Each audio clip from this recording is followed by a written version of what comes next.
Hi friends, welcome to Praveen study hub. ఈ వీడియోలో మన డైలీ కరెంట్ అఫైర్స్లో భాగంగా ఈరోజు ఈనాడు న్యూస్ పేపర్లో వచ్చినటువంటి ఇంపార్టెంట్ కరెంట్ అఫైర్స్ను పోటీ పరీక్షల దృష్ట్యా తెలుసుకుందాం. ఈరోజు మన ఫస్ట్ టాపిక్ చూసినట్లయితే వికసిత భారత్ సాధనకు మహిళల అభ్యున్నతే పునాది అని చెప్పి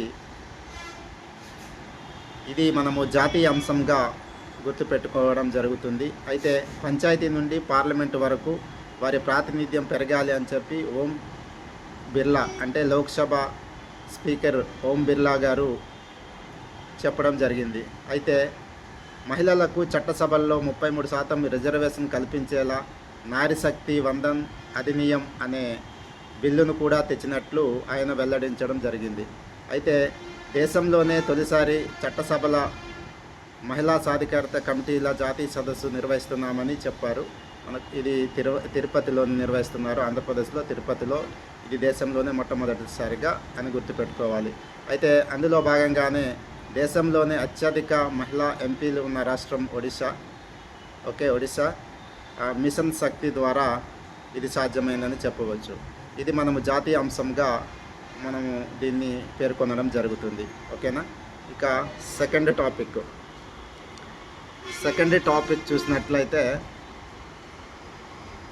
వలసలను వ్యతిరేకిస్తూ లండన్లో స్థానిక నిరసనల ప్రదర్శన. ఇది అంతర్జాతీయ అంశము.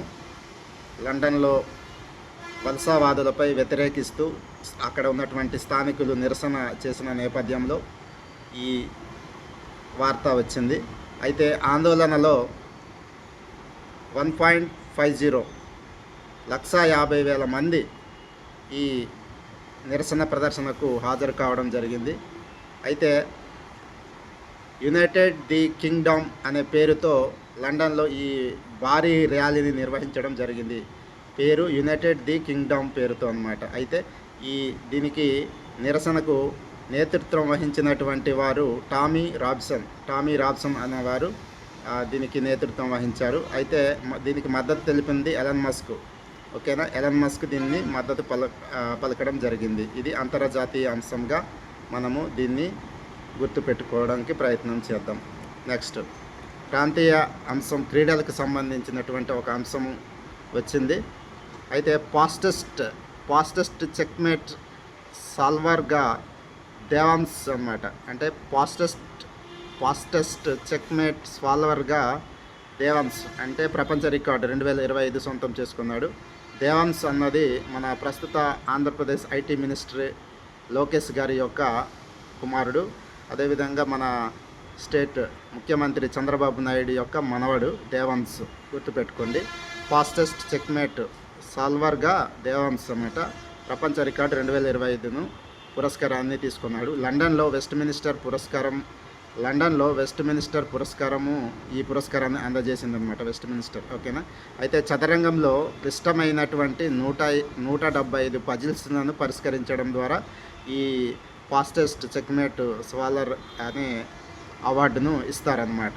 ఓకేనా. చదరంగంలో గుర్తుపెట్టుకోండి, చదరంగంలో క్లిష్టమైనటువంటి 175 పజిల్స్ను పరిష్కారం చేశాడనమాట. ఓకేనా. అందుకు గాను ఇతనుకు ఈ అవార్డు లభించింది. ఇది క్రీడా రంగానికి సంబంధించిన అంశంగా గుర్తుపెట్టుకోండి.